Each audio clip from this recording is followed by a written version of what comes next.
Well, the New Year's is a-comin', so we need to go ahead and talk about a couple of issues with the Commander format. As always, I guess.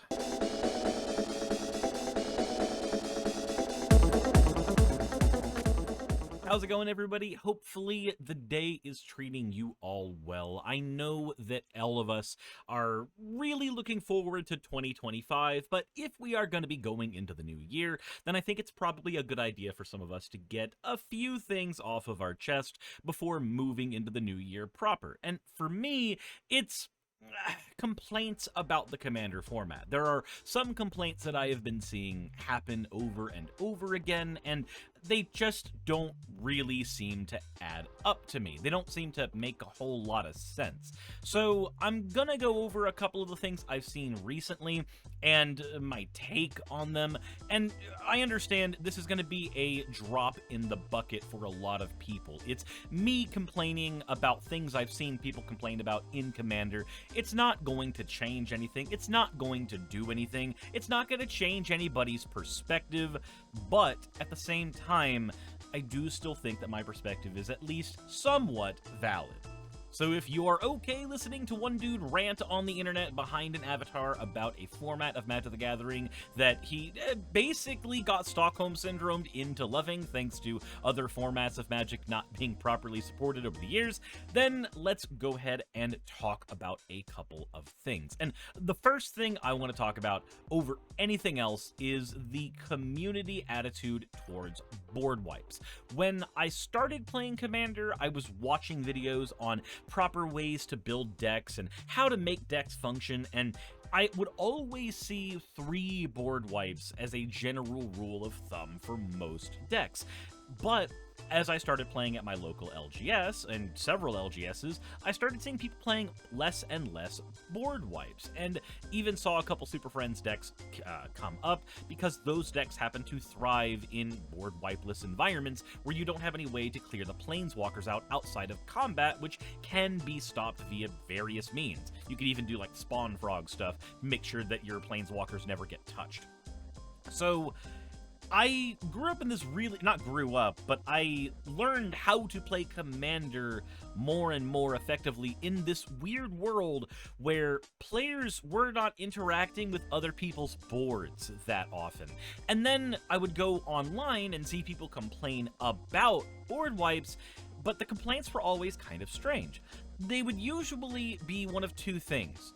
How dare you get rid of all of my things? I was setting those up, which is a really strange one. Or the more common one was how board wipes make games take longer. Now, I don't want to focus on the first one because I don't care about the person who has the mentality of, boo-hoo, you blew up my stuff. It's a game, and you only have a 25% win ratio. We'll get to that anyway.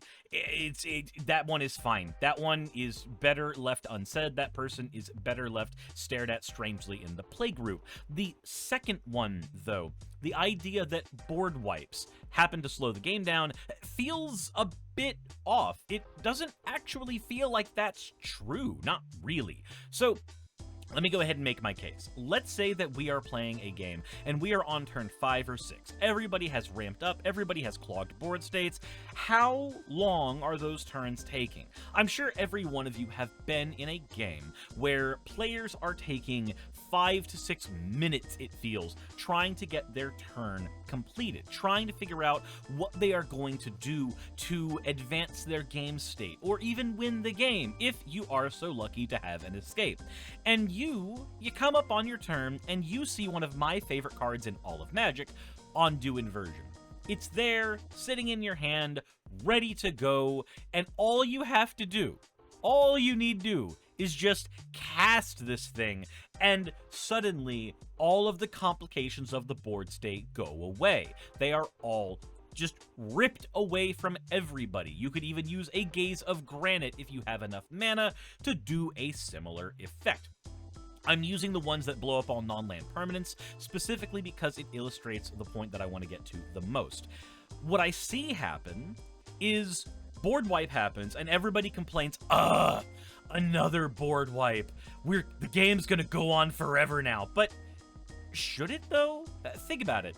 If a player is taking forever to do their turn because the board state has been so overly complicated, is that really so different than us taking 4 or 5 extra turns of building up? And not even building up from the ground up, because if you had enough lands in your deck in the first place, then you should have plenty of mana to start casting spells at this point. It's the difference between blowing up permanents and blowing up lands. If you blow up lands and permanents, then yeah, we're all starting out from ground zero effectively, and that's going to create a really boring game. But if you have plenty of lands out, because we've all been playing lands throughout the game, and you can't even say, oh, but I'm not playing green, because you have access to Solemn Simulacrum and Wayfarer's Bauble and other cards that can get you lands. If you're in white, you've got Charitable Levy and all of the cards that yank planes out of your deck. If you are in other colors, then you have ways as well that are mostly going to be artifact based, but you have options. Blue has cards that get you lands out of the deck by sacrificing a single land as well.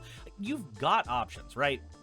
You had the ability, when you built your deck, to build it in such a way that you were able to get lands out, and you had the option, before the game ever started, to choose to run fewer lands in favor of mana rocks. And if you made that active choice, and therefore are missing many land drops, when the board wipe comes, I don't feel sorry for you. I don't think I can ever feel sorry for you in that scenario.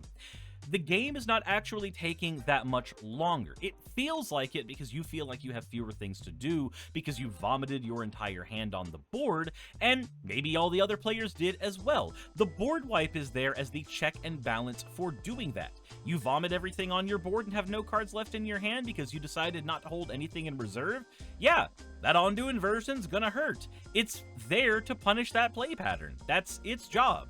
Its entire purpose in Magic the Gathering is to say, hey there, Phil from across the table, I see that you vomited a bunch of elves on the board. I don't like that because a lot of elves will kill me, so I'm going to blow them all up now.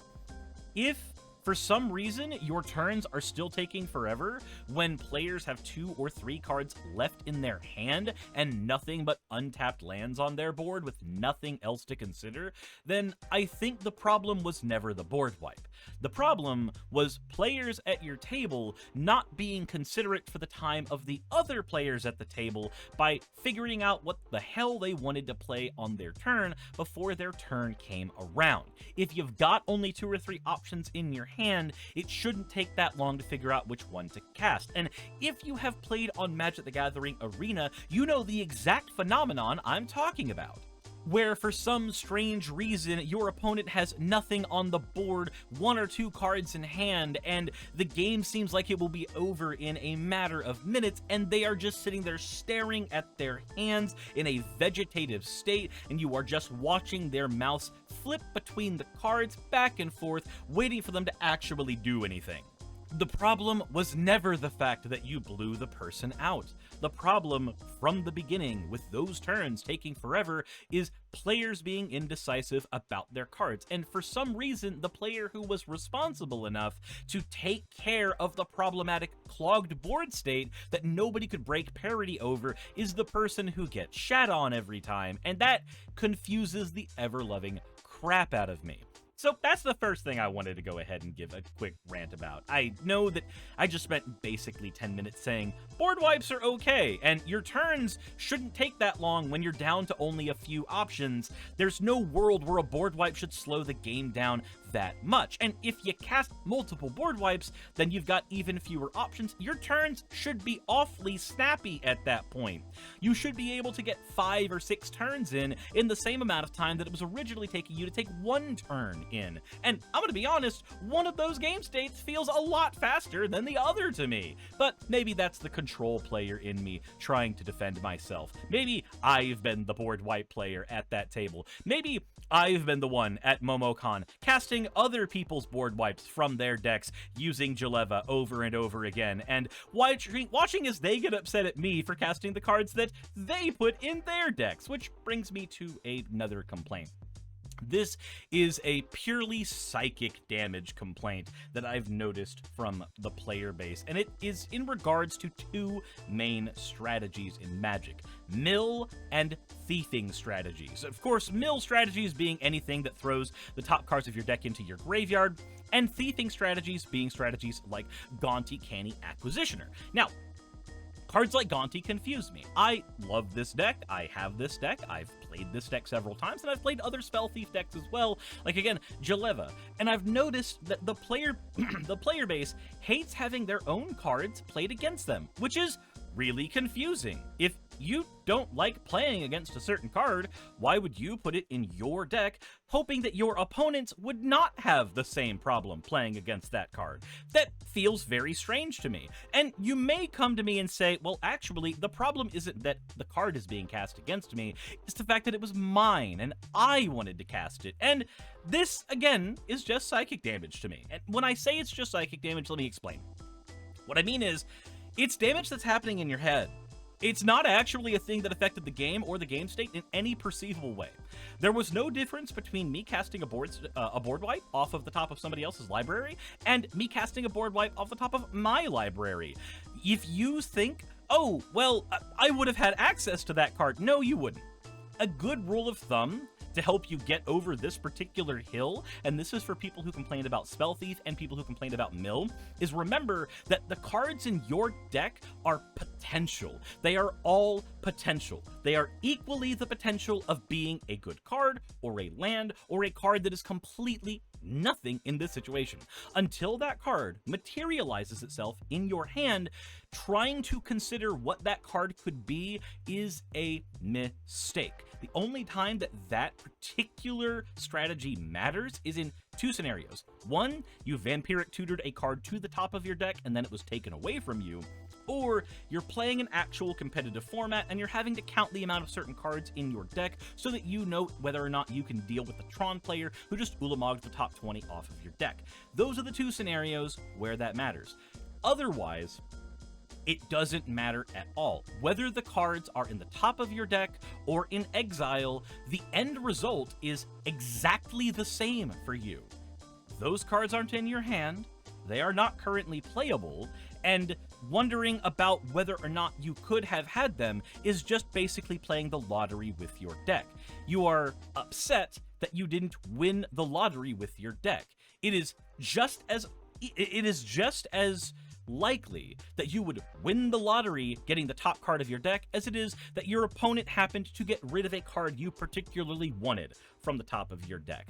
And in either of these scenarios, it's something that is so entirely out of your control and doesn't even affect you until the absolute moment that it happened, and even when it affects you, it really didn't. You should have been making all of your plans based off the cards in your hand, and unless specifically you had a tutor in your hand that specifically needed to tutor for the exact card that was on top of your deck, and losing that exact card ruins your entire strategy, which probably means you didn't build a good deck in the first place, then it doesn't affect you. Not in any meaningful way.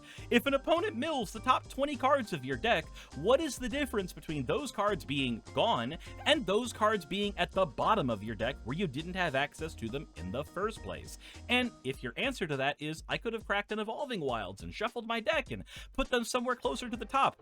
No, you couldn't. That's not how randomization works. You didn't know those cards were going to be at the bottom, and you equally don't know those cards are going to go to the top when you crack that Evolving Wilds. You are rolling the dice either way, and the dice was rolled when you got milled the first time too, or when somebody stole the card off the top of your deck. Again, milling and spell thiefing the way that Gonti does it are the exact same strategy, as far as I'm concerned.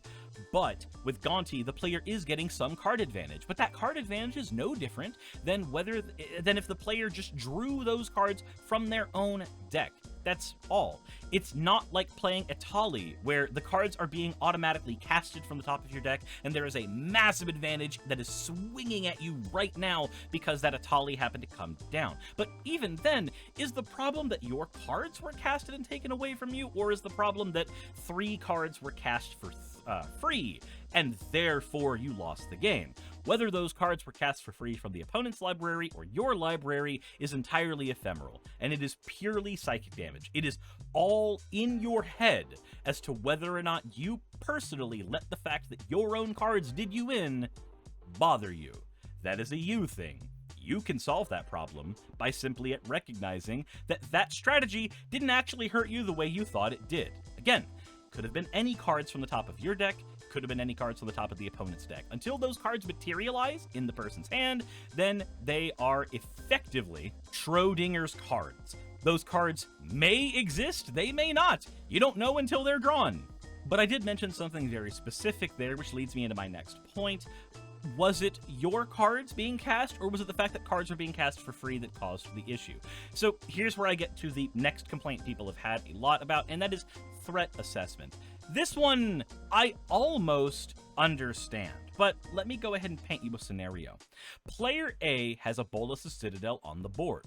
Player B has an Omniscience on the board. Which one do you blow up?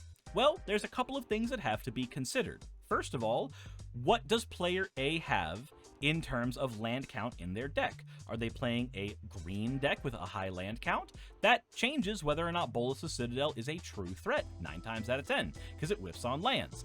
Does player B have any cards in their hand? That changes whether Omniscience is a threat 9 times out of 10. However, if they happen to draw a card that draws cards, then they might become a threat instantaneously. The point in this scenario is you don't know the land count of the Bolas Citadel player, and you don't know how many draw cards are lurking in the Omniscience player's deck. So when player C is casting a Return to Nature, and they have a choice between blowing up the Omniscience or the Bolas' Citadel, which one should they get rid of in this scenario? You don't know, and neither do they. So what I see happen in this kind of scenario is player A will go, oh, well, I'm blowing up player D will say, you should blow up the Bolas' Citadel. The Omniscience is the more powerful card. And yeah, in most circumstances, I agree with that. But again, we are working with a bunch of unknown variables. That Omniscience could be a whiff for 2 or 3 turns if that player doesn't find any way to draw cards so that they can actually storm the cards off the top of their deck.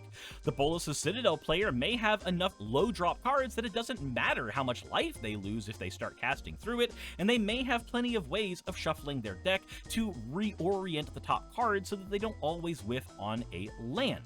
Again, these are all variables we don't know, especially if you're playing in a new playgroup, or you've hopped into a new LGS, or somebody is testing out a new deck, irrespective of how many games you've played with them.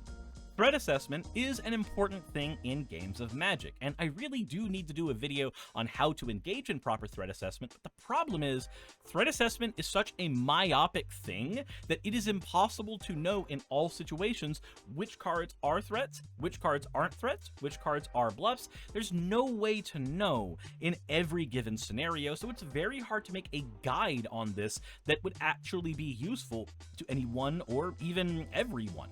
So when this scenario is presented to the table, player A and player B are both wringing their hands, hoping they're not the ones to hit the removal, and then player C is wringing their hands, hoping that they hit the right one, and player D is wringing their hands, hoping that player C hits the right one, but none of them know which one is the right one to hit. Player B is scared of player A's Bolas' Citadel, but player A is scared of player B's Omniscience. Player D and C can only politic about which one needs to be gotten rid of. But unless you have perfect knowledge of the next cards coming up on either of their decks, you have no idea which one of these needs to be removed.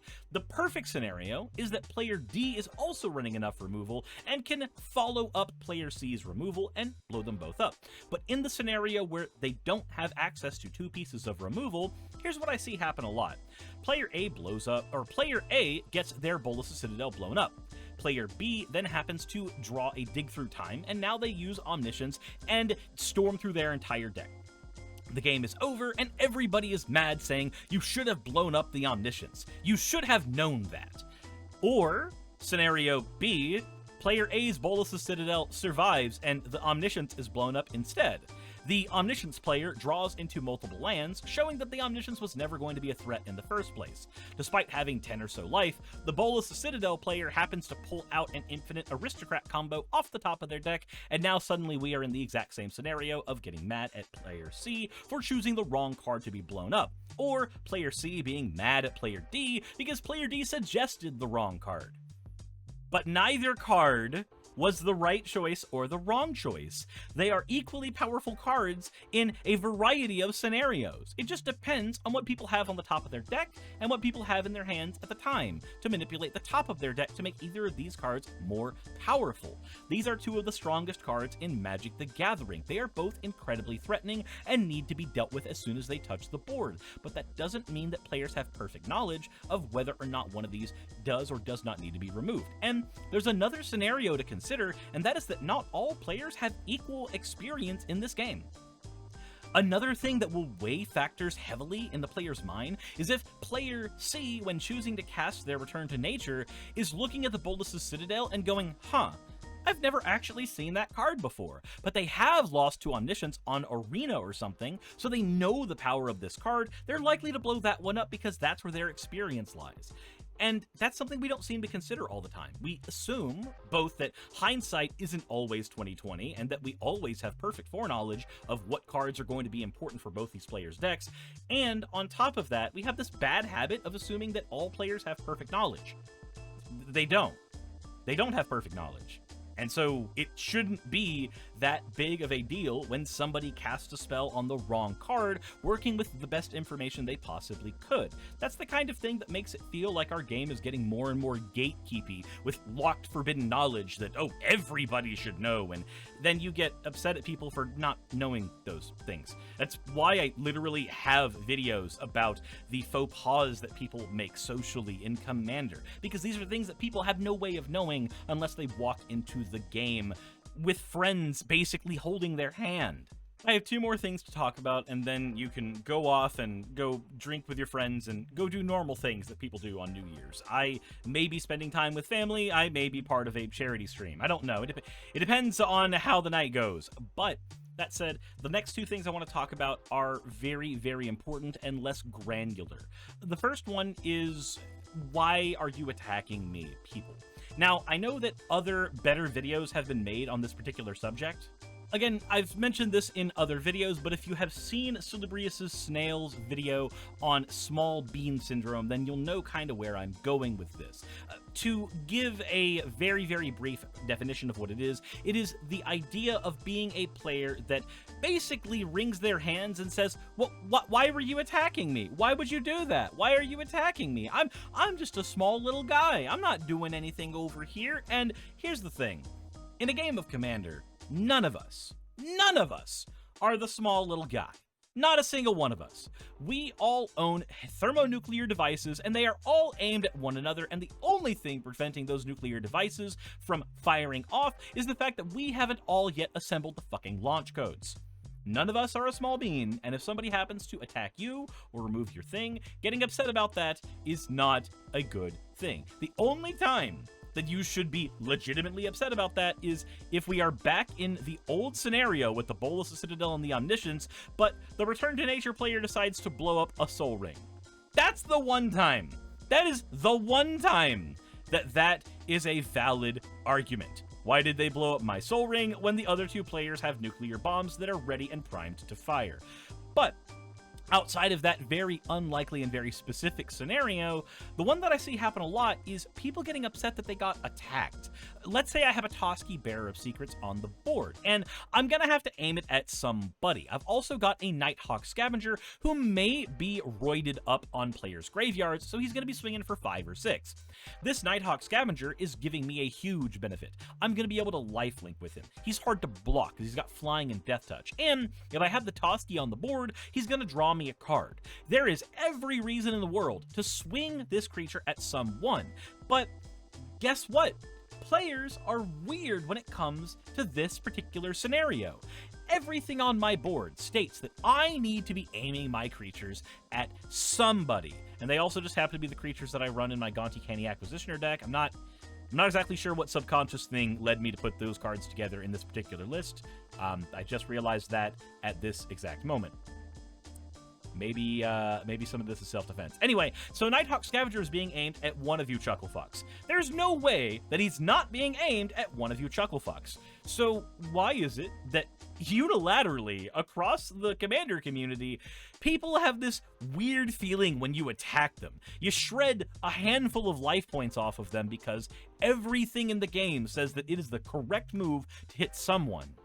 But the fact that I aimed it at you, for some reason, feels oddly personal, doesn't it? It had nothing to do with you, the player. It had everything to do with me wanting to gain life and draw cards. You were the collateral damage to that particular scenario. And you know what? Being upset that you were the collateral damage to that scenario makes zero fucking sense to me. This is a game, and the only scenario where that complaint matters to me is if it specifically was an attack that took you out of the game, and now the game is lasting another 45 minutes, so you've got to figure out what the fuck to do for the next 45 minutes. That one I can understand, because now we've added a meta layer to this where you've actually been very inconvenienced outside of the game because you're having to just sit down and watch the game. You know, we're pretending that we're playing with friends at a house, and you can't play a video game, bust out a laptop, or be at an LGS where you can go find another playgroup for a little bit. We're pretending that none of those options are available to you right now, and you're just a really lonely person. But you've got a few friends playing Commander, so you've at least got that going for you. Why do people seem to get very upset when you aim the most benign creature at them and the only thing you are threatening is the one combined resource we all share that everybody agrees needs to be subtracted to 0 to end the game most of the time? That just confuses the hell out of me. But it leads me to my final one, which is players getting upset that they lost. I'm dead serious. Players getting upset that they lost a Commander game. You've probably seen it. A player feels like they got so close to winning, and then another player wins, and they throw their cards, or they take their Commander and they crumple it up and throw it on the floor, and then another older lady at your card shop who happens to play an Artifact Sphinx deck grabs that crumpled up card and puts it into their deck just so that it can spite that one guy that got super angry at that game, and it forever becomes a legend in your card shop. I'm being awfully specific about a very weird scenario, aren't I? This happened at my local card shop. I'm not actually shitting you on this one. Anybody who goes to my card shop and sees this video will know the exact scenario I'm talking about, and knows the exact people I'm talking about here. But it's weird to me when players get so just butthurt about losing. In Commander specifically. So, in Magic the Gathering, having a really good win rate means being above 50%. If you're at 52%, you're doing phenomenally well.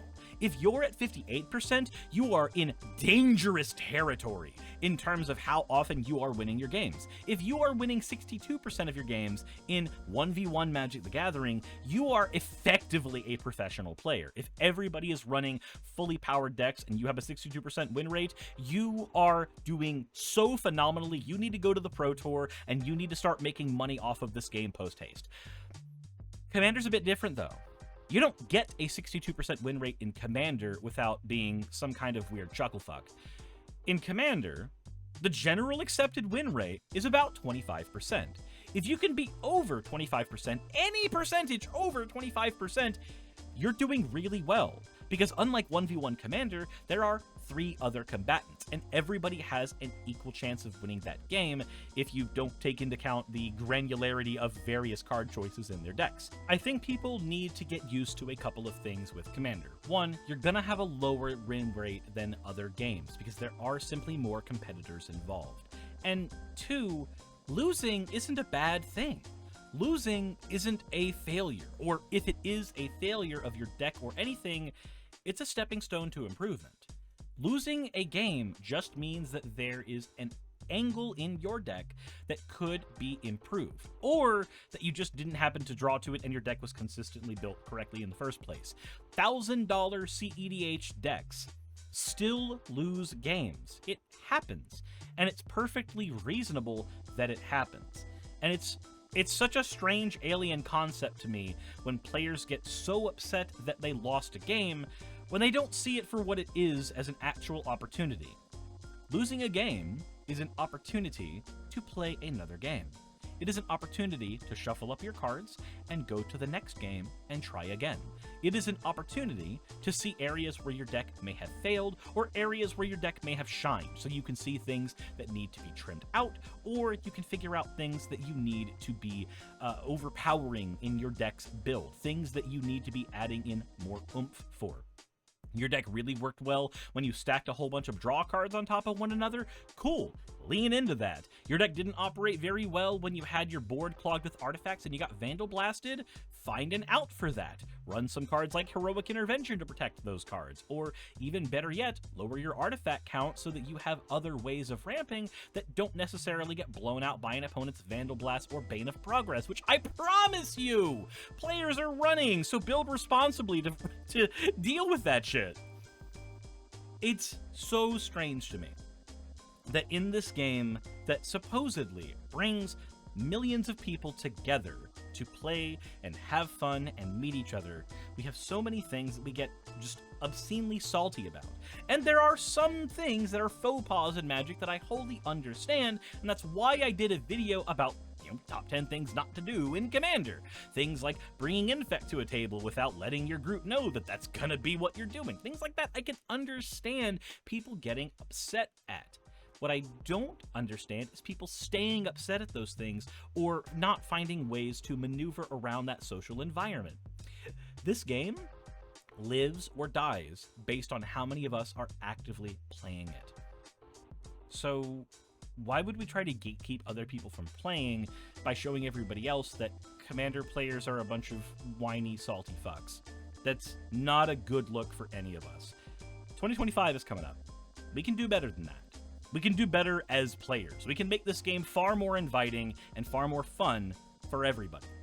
Stop being upset when your board gets blown out. Stop being upset when you just lose a game. Stop being upset when somebody aims a fucking 1/1 at you so they can draw a card. Stop being upset when somebody mills the top card of your deck because you weren't gonna draw the third card down from your deck anyway. That didn't actually hurt you that much. Stop being upset when a newer player doesn't understand threat assessment very well, or the threat assessment is so myopic and granular in that moment that there's no way to tell what the right option is until it's already too late. We can move past these things.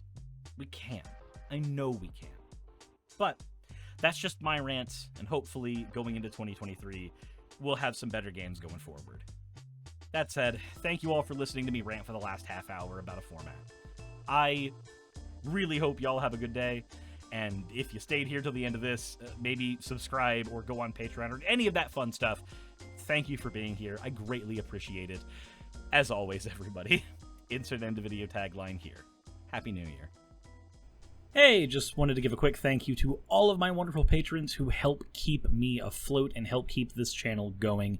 YouTube and Twitch are wonderful platforms, but at the end of the day, stability is not one of their strong suits. If you want to support my channel, then obviously Patreon is one of the best ways of doing that. Link is in the description. But I do want to personally thank everybody who has contributed to the channel. Those people would be Red Joker, Purple Poundini, Jemshin, Britzkrieg, Jupe the Malignant, Michael, Ravelern, Mabbity Babbity, Astral Frontier, Autumn and Angel, Nixie Chan, Mark Anthony, Victorian Alchemist, I'm not saying the last part of that, and you know that, Arcton Arclacier, Kiratorian, Dren Hadamata, Jordan M, John L, Lord Bleck, Smiling Game Master, and Fireshard. And everyone else who supports my channel and lets me do what I do full time. This is a dream job of mine that I never believed that I would be able to take full time, and with your help, I've been able to do it. So thank you so very much for that. Thank you for watching the video. I hope you all enjoy, and I hope you all are having a wonderful time. I will see you all in the next one, hopefully.